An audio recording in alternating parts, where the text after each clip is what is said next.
ఓం శ్రీ గణేశాయ నమః. శ్రీమాత్రే నమః. శివాయ గురవే నమః. శ్రీకృష్ణ పరబ్రహ్మణే నమః. శ్రీ గురుభ్యో నమః. నారాయణం నమస్కృత్య నరం చైవ నరోత్తమం దేవీం సరస్వతీం వ్యాసం తతో జయముదీరయేత్. సచ్చిదానందరూపాయ విశ్వోత్పత్యాదిహేతవే తాపత్రయ వినాశాయ శ్రీకృష్ణాయ వయం నుమః. ప్రియ భగవద్బంధువులారా,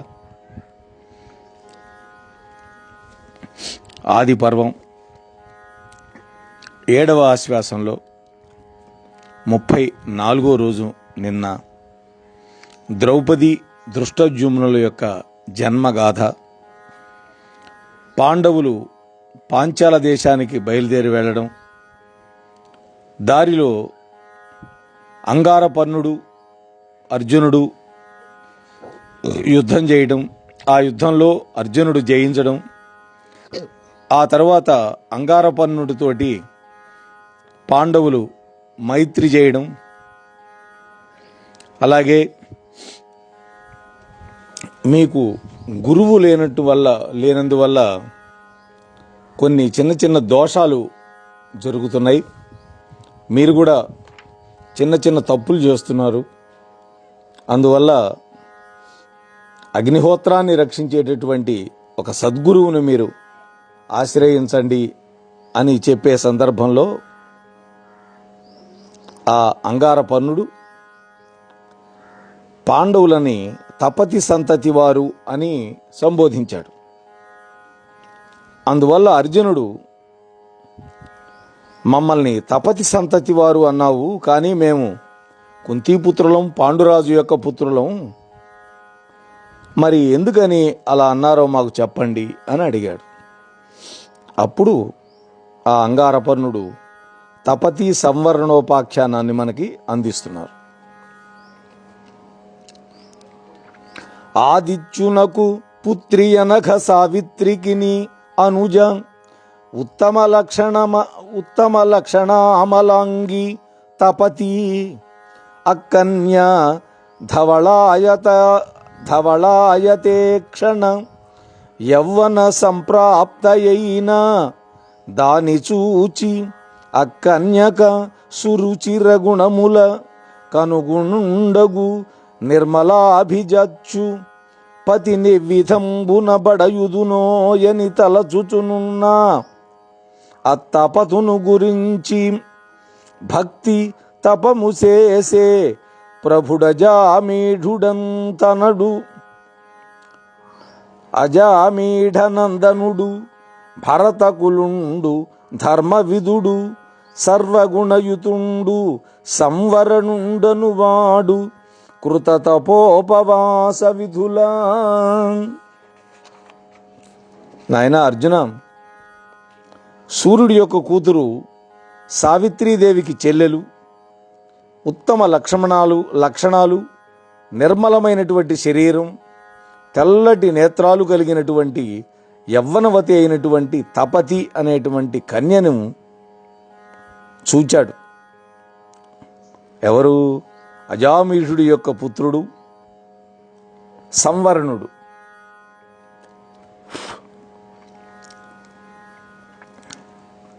అయితే ఇక్కడ మనం తపతి యొక్క సుగుణాలు వర్ణించాడు. అటువంటి ఉత్తమ గుణాలకు తగినటువంటి గుణాలు కలిగినటువంటి వాడు, మంచి వంశం కలవాడైనటువంటి భర్తను నేను ఏ విధంగా పొందుతానా? అల్లుడుగా నా కూతురికి మంచి సద్గుణాలు కలిగినటువంటి వాడిని అల్లుడుగా ఎలా పొందుతాను అని సూర్యుడు ఆలోచిస్తున్నాడు. ఎవరు? తపతి యొక్క తండ్రి. ఆ సూర్యుని గురించి ప్రభువైనటువంటి అజామీఢుడి యొక్క పుత్రుడు, భరతవంశ శ్రేష్ఠుడు, ధర్మం బాగా తెలిసినటువంటి వాడు, సర్వ సద్గుణాలతో కూడి ఉన్నటువంటి సంవరణుడు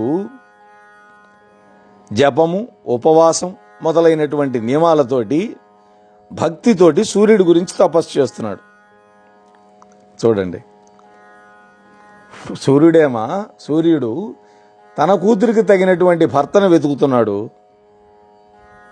ఇక్కడ ఆ సూర్యుడు గురించి తపస్సు చేస్తున్నాడు మన సంవరణుడు, అంటే అర్జునుడి యొక్క పూర్వీకుడు. ఆకాశంలో అధికమైన కాంతితో నేను వెలుగుతున్నట్లే ఈ ప్రపంచంలో సంవరణుడు కూడా ప్రసిద్ధుడై వెలుగుతున్నాడు అనుకున్నాడు సూర్యుడు. కాబట్టి ఈ సంవరణుడే నా కూతురికి తగినటువంటి భర్త, ఈ సుకుమారిని సంతోషంతో ఇతనికిస్తాను అని సంవరణుడి యొక్క తపస్సుకు సంతోషించినటువంటి సూర్యుడు తన మనస్సులో చక్కగా నిశ్చయం చేసుకున్నాడు.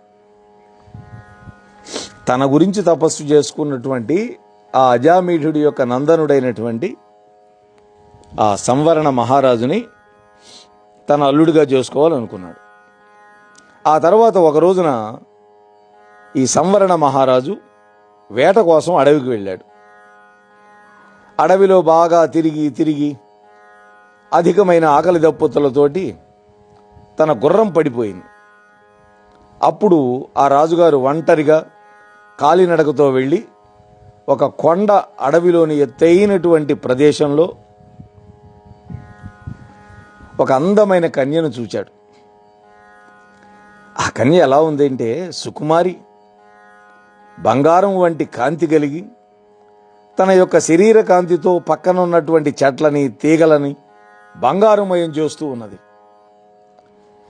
చంద్రుడు వంటి అందమైనటువంటి ముఖం ఉంది ఆ అమ్మాయికి. అటువంటి అందమైనటువంటి ఒక కన్యామణిని చూశాడు. సహజంగా అందమైనటువంటి కన్యను చూస్తే మోహిస్తారు కదా రాజకుమారులు. ఇక్కడ ఈ సంవరణ మహారాజు కూడా ఆమెను చూచి కనురెప్పపాటు కూడా లేకుండా ఆశ్చర్యాన్ని ప్రకటిస్తూ మనస్సులోని ఈ విధంగా అనుకున్నాడు. మనస్సులో స్వాగతం ఆ అమ్మాయిని చూచి, త్రిభువన లక్ష్మి ఏ తెంచి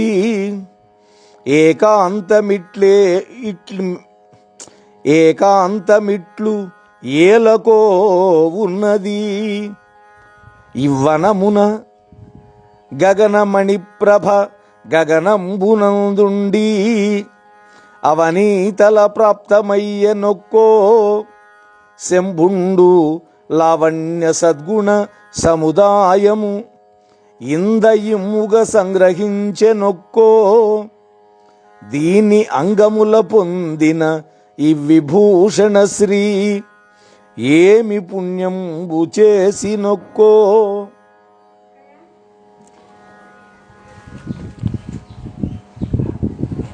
అమర కన్య యొక్కో, యక్షకన్యక యొక్కో, సిద్ధకన్య యొక్కో, శ్రీ సమృద్ధి సర్వలక్షణ ప్రశస్తాంగి ఇది దివ్య కన్యయగు అనంత కాంతి పేర్మి.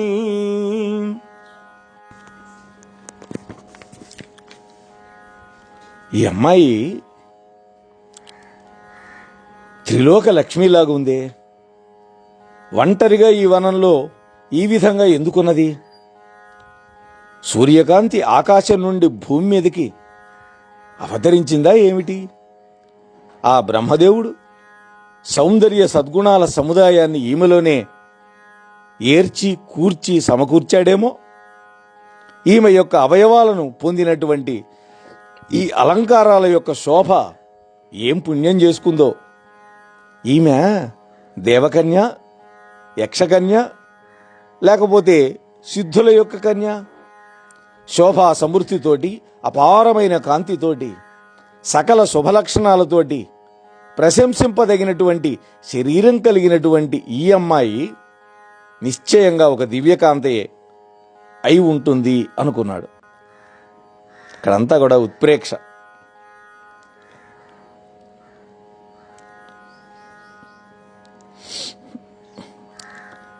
ఈమె అందమైనటువంటి కేశపాశం, ఈమె యొక్క చెలించేటటువంటి తెల్లటి కన్నుల యొక్క జంట, ఒప్పులొలికే పెదవి, ముఖకాంతి ఎంతో మనోహరంగా ఉన్నాయే. నేను పుట్టి బుద్ధి ఎరిగిన నాటి నుండి ఇంత సుకుమారమైనటువంటి స్త్రీని చూసిందే లేదు. అందంలో, శృంగార కళా విశేషంలో, దేవతా కన్యలలోనైనా కూడా ఇటువంటి వాళ్ళు ఉంటారా? ఉండరు అనుకుంటున్నాడు. అని ఊహించుకుంటూ తన యొక్క మనస్సు మన్మథ బాణాలకు గురికాగా ఆ సంవరణ మహారాజు ఆమె యొక్క గుణాలు అనేటువంటి త్రాళ్లతో బంధింపబడ్డవాడిలాగా కదలకుండా తన చైతన్యాన్నంతా ఆమెలోనే ఉంచినట్లుగా తనను తాను మరిచిపోయి ఆమె యొక్క అపురూపమనే అమృతాన్ని త్రాగటం వల్ల రెప్పపాటు లేని కళ్ళను ఆమె వైపే నిలబెట్టాడు. ఆ కన్యతోటి ఈ విధంగా అన్నాడు: ఎరుగ చెప్పు మబల ఎవ్వరిదానవు, ఇట్లేలయున్నదానవేకతంబ, క్రూరవన మృగములు కృమ్మరుచున్న ఈ విజన విషమశైల విపిన భూమి. ఓ కాంత, నీవెవరో వివరంగా చెప్పు నాకు. క్రూరమైనటువంటి అడవి మృగాలు తిరుగుతున్న ఈ ప్రాంతంలో, మనుష్యులు లేనటువంటి ఎగుడు దిగుడు పర్వతారణ్య ప్రదేశాలలో ఈ విధంగా ఒంటరిగా ఎందుకున్నావు నువ్వు అనగానే ఆ రాజకుమారుడికి బదులు చెప్పకుండా పద్మం వంటి ముఖం కలిగినటువంటి ఆ తపతీదేవి మేఘాల మధ్య మెరుపు తీగలాగా కంటికి కనిపించకుండా అదృశ్యమైపోయింది. ఒక్కసారి మాయమైపోయింది. ఇక ఆ రాజు పరిస్థితి ఏమవుతుందో ఆలోచించండి. ఆ రాజే గారు కాదు, ఏ మగవాడి పరిస్థితి అయినా అంతే. ముఖ్యంగా పెళ్లి కాని వాళ్ళ సంగతినే చెప్పేది. వివాహితులు ఆ విధంగా ఆలోచించకూడదు. ఈ విధంగా ఎప్పుడైతే ఆ పిల్ల అదృశ్యమైపోయిందో, సంవరణ మహారాజు ఆమెని ఎక్కడా కనపడకపోయేసరికి అభిమానాన్ని కోల్పోయి నేల మీద పడి దుఃఖించాడు. కూలిపోయాడు, నేల మీద చతికిలబడ్డాడు. మన్మథాకారుడైనటువంటి అతన్ని చూచి తపతి తాను కూడా మన్మథ బాణాల చేత బాధింపబడింది. వెంటనే ఆయన ఎదుట ప్రత్యక్షమైంది. తీయటి మాటలతోటి ఈ విధంగా అంది: రాజా, ఈ విధంగా ఎందుకు మోహం పొందావు అని అడిగింది. అప్పుడు ఆ సవ్వనుడు అంటున్నాడు: ధరణిను అతి ప్రతాప బలదర్పములన్ విననేన పెద్ద, ఎవ్వరికి మున్ భయం పడనివాడ, భయార్తుడనైతి నిపుడు పంకరుహ దళాయతాక్షి, దయగావుము నన్ను భవన్నిమిత్త దుర్భరతర పంచబాణగతి, పంచత బొందకయుండునట్లుగా. ఓ కన్యామణి, గొప్పవైనటువంటి బలగర్వ పరాక్రమాలలో ఈ భూమి మీద నేనే గొప్పవాణ్ణి. తన గురించి తాను చెప్పుకుంటున్నాడు. స్వాతిశయం తప్పు కాదు, ఎందుకంటే అంత పరాక్రమం కలిగిన వాడు కాబట్టి. ఇంతవరకు నేను ఎవ్వరికీ భయపడలేదు, కానీ ఇప్పుడు భయంతో బాధితుడయ్యాను. ఓ పద్మాక్షి, నీ కారణంగా భరింపరానటువంటి మన్మథుని యొక్క దెబ్బలతోటి మరణం పొందకుండా దయతోటి నన్ను రక్షించు అన్నాడు. అంటే ఈ మన్మథ వికారానికి నేను తట్టుకోలేకుండా ఉన్నాను. నన్ను గాంధర్వ వివాహ పద్ధతిలో పెళ్లి చేసుకో అని అడిగాడు. అప్పుడు తపతి ఏం చెప్పింది? ఇక్కడ గాంధర్వ వివాహం అని చెప్పింది. మనం ఇంతకు ముందు వచ్చింది గాంధర్వం. శకుంతలాదేవిని దుష్యంతుడు చేసుకున్నాడు. వధూవరులు పరస్పరం ప్రేమించుకొని పెద్దల అవసరం లేకుండా రహస్యంగా మంత్రాలు లేకుండా చేసుకునే పెళ్లి గాంధర్వం. వాస్తవానికి మన పురాణాలు శాస్త్రాలు వివాహాలు 8 రకాలు చెప్పింది. 1 బ్రాహ్మం, 2 దైవం, 3 ఆర్షం, 4 ప్రాజాపత్యం, 5 రాక్షసం, 6 ఆసురం, 7 గాంధర్వం, 8 పైశాచకం.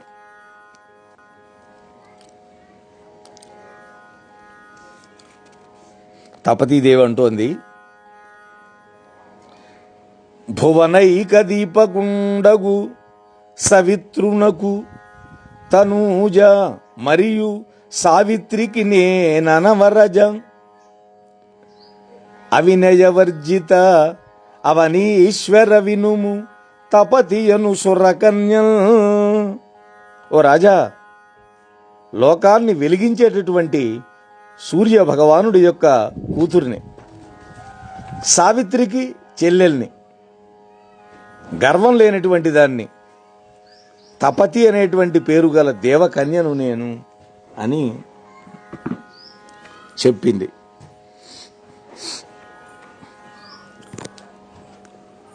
ఓ రాజకుమార, నా పైన నీకు ప్రేమ గనక ఉంటే వెళ్ళి మా తండ్రి గారిని అడుగు, అప్పుడు నన్ను ఇస్తాడు మీకు. స్త్రీలకు స్వాతంత్ర్యం లేదని మీకు తెలుసు కదా. కాబట్టి నిరంతర జపాలతోటి, నియమాలతోటి, నమస్కారాలతోటి సూర్యుడిని ఆరాధించు అని చెప్పింది. సూర్యుడు ప్రత్యక్షం కావాలంటే ఏం చేయాలంది? నిరంతర జపం చేయమంది సూర్య మంత్రాన్ని, నియమాలతోటి సూర్య నమస్కారాలు చేయమంది అని తపతి సూర్యమండలానికి వెళ్ళిపోయింది. ఆ తరువాత సంవరణ రాజకుమారుడు మూర్ఛపడిపోయి ఉంటే అతడి యొక్క మంత్రి వచ్చి చల్లటి నీళ్లతోటి మూర్ఛ తీర్చాడు. ఆ మహారాజు ఆ పర్వతం మీదనే ఉండి మహాభక్తితోటి సూర్య భగవాను ఆరాధించాడు. ఇంటికి వెళ్ళల. వశిష్ఠుడు ఆ తపతిని తీసుకొచ్చి సంవరణ మహారాజుకు వివాహం చేయటం. ప్రతిహత రాగకోపభయు పంకరుహ ప్రభవ ప్రభావు దూరిత దురితు మునీశ్వర వరిష్ఠు వశిష్ఠ మహామునిల్ పురోహితున్ అతి భక్తితో తలచే ఇష్టమెరిగి వశిష్ఠుడున్ సమాహితమతినే గుదించి కనియం ప్రభు సంవరణం ప్రియంబునల్. ఆ రాజకుమారుడు సంవరణుడు రాగము, కోపము, భయం లేకుండా బ్రహ్మదేవుడితో సమానమైనటువంటి ప్రభావం కలిగినటువంటి పాపరహితుడైనటువంటి మునీశ్వర శ్రేష్ఠుడైనటువంటి తన పురోహితుడైనటువంటి వశిష్ఠ మహామునిని మిక్కిలి భక్తితోటి స్మరించాడు. అతడి కోరికను తెలుసుకొని ఆ మహాముని ప్రసన్నమైన మనస్సుతో అక్కడికి వచ్చాడు. ఆ ప్రభువుని ప్రేమతోటి దర్శించాడు.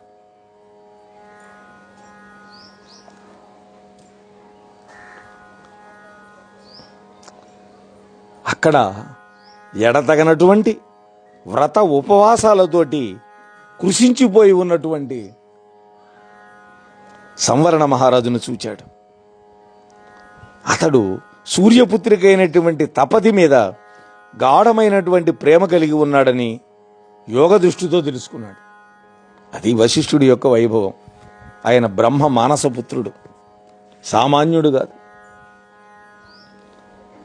జగత్పూజ్యుడైనటువంటి ఆ వశిష్ఠ మహాముని అప్పటికప్పుడే ఆ సంవరణ మహారాజు యొక్క కోరిక తీర్చడానికి అంగీకరించాడు. 10,000 ఆమడలు ప్రయాణం చేశాడు.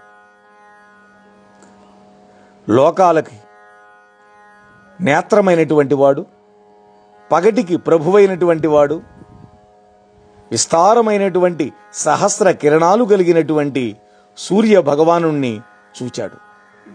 10,000 ఆమడలు వెళ్ళి మిక్కిలి ప్రీతితోటి అనేక వేద మంత్రాలతోటి ఆ సూర్య భగవాను స్తోత్రం చేశాడు. సూర్యుడు కూడా వచ్చినటువంటి వశిష్ఠ మహర్షిని మర్యాదతో పూజించాడు. మహర్షి, మీ రాకకు కారణమేంటి చెప్పండి అని అడిగాడు. అప్పుడు వశిష్ఠుడు మాట్లాడుతూ ఉన్నాడు సూర్యుడితోటి. అలగుండు పౌరవ కులశేఖరుండు సంవరణుడన్ అనువాడు అనవరత కీర్తి విదితుండు ధర్మార్థ విదుడు నీ పుత్రికి అగణిత గుణముల తగువరుండు కావున అతనికి దేవిగా తపతిని ఈవలయు కూతుల కన్న ఫలము తగిన వరులకు సద్ధర్మచరితులకు ఈ కాన్పకాదే నావుడు సూర్యుడాదరించి వరుడు రాజవంశకరుడు సంవరణుండయను గుణుండు దీనికని కరంబు గారవముననిచ్చి ఈ ఋషితోడ పుత్తెంచే తపతి కురుకులాంచితునకు.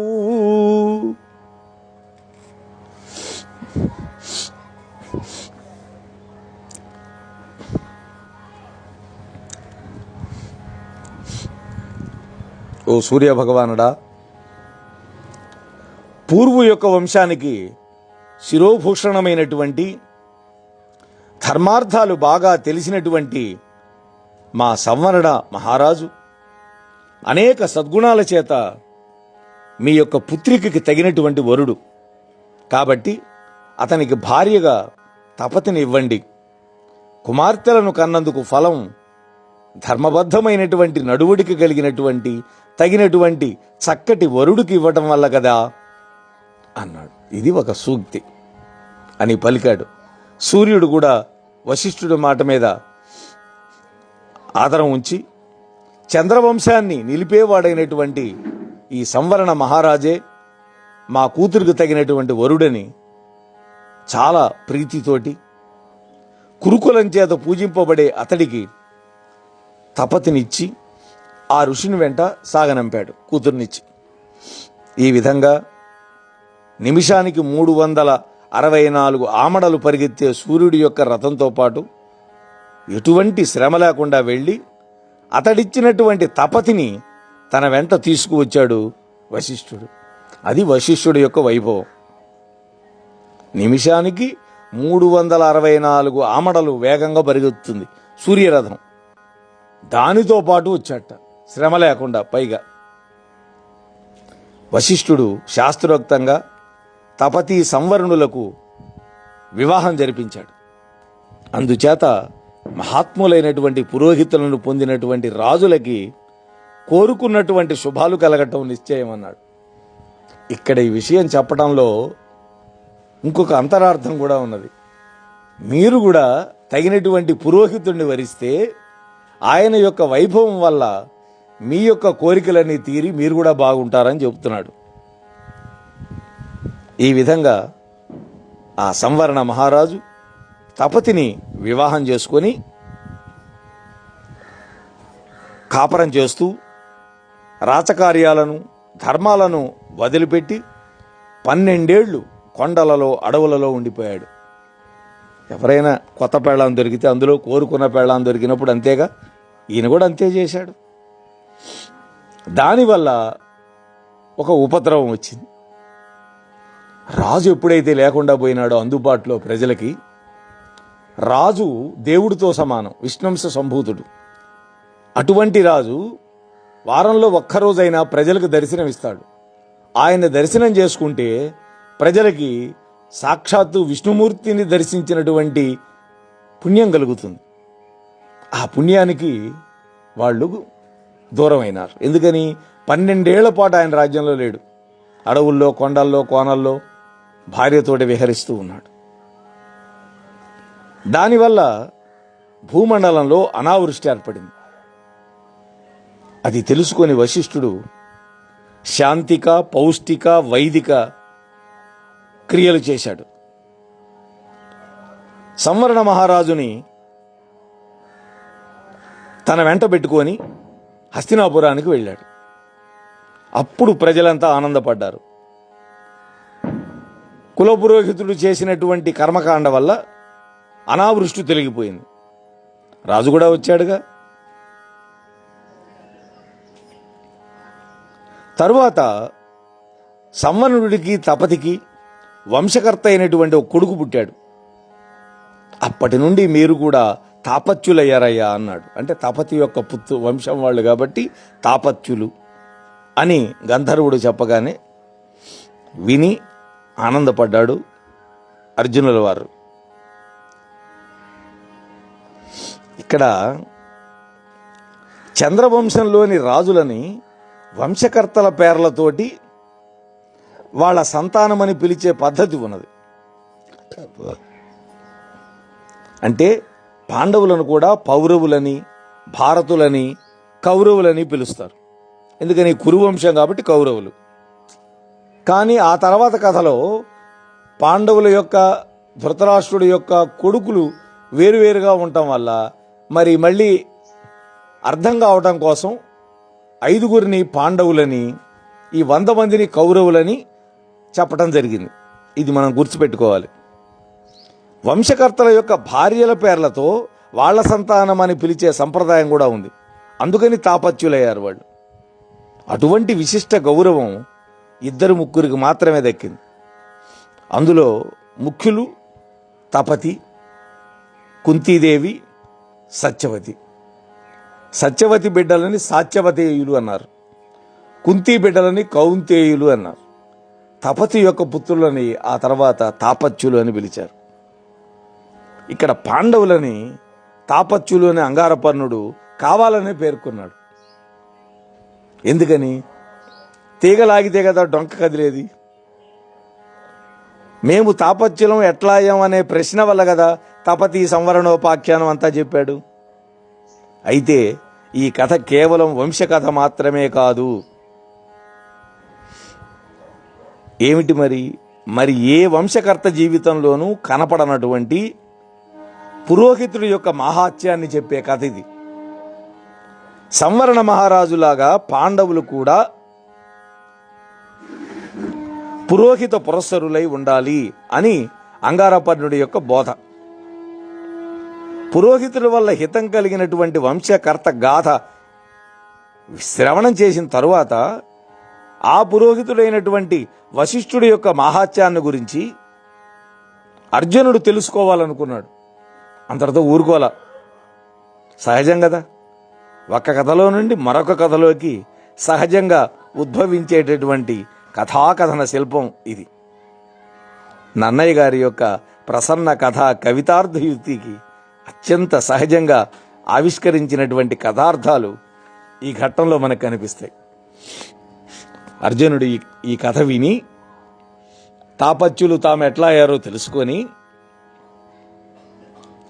అంగారపర్ణ, మా వంశంలో మొదటివారు పుణ్యాత్ములు అయినటువంటి ప్రభువులకి పురోహితుడిగా ప్రశంసలు అందుకున్నటువంటి ఆ వశిష్ఠ మహర్షి యొక్క మహిమని మనస్సుకు వచ్చే విధంగా స్పష్టంగా వినాలని ఉందయ్యా, దయచేసి నాకు తెలియజెప్పు అన్నాడు. అప్పుడు అంగారపర్ణుడు చెబుతున్నాడు, ధృతినెవ్వని నేని పురోహితుగా పుణ్యమున బడసి ఇక్ష్వాకుకులోదితులైన పతులు రాజ్యోన్నతి నొప్పంజేసిరి ఉర్వి నానాక్రతువుల్.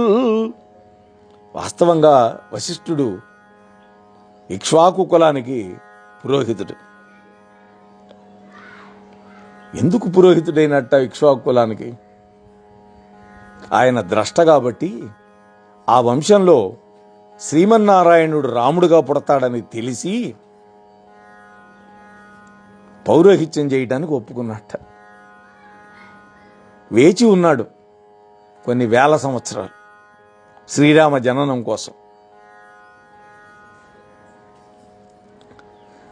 ఇక్ష్వాకు వంశ రాజులు పుణ్యవశం వల్ల ఎవరిని పురోహితుడిగా పొంది రాజ్య గౌరవం ప్రకాశించేటట్టుగా భూమి మీద పెక్కు విధాలైనటువంటి యజ్ఞాలు చేశారో, ఎల్లప్పుడూ ఎవరి పాద సంవాహనం చేస్తే కామక్రోధాలు 2 కూడా బలహీనమైపోయి జయింపబడి తపస్సు యొక్క ప్రభావాతిశయాల చేత చేసే పనులు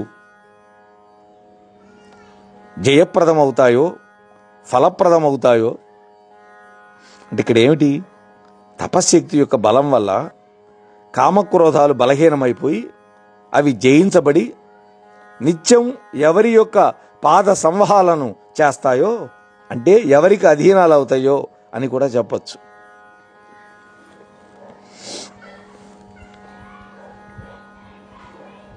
శాంత స్వభావం లేని విశ్వామిత్రుడు చేసినటువంటి అపకారం వల్ల తన కుమారులు 100 మంది యమలోకానికి వెళ్ళిపోయారు.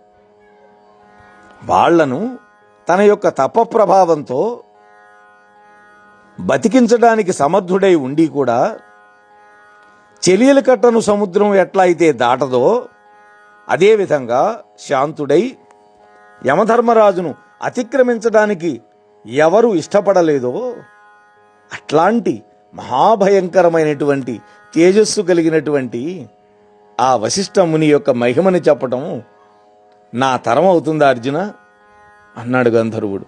మోహనవాణి తెలుగు పోడ్కాస్ట్ ఛానల్ని లైక్, షేర్, సబ్స్క్రైబ్ చేయండి. ప్రక్కనున్న గంటను మ్రోగించండి.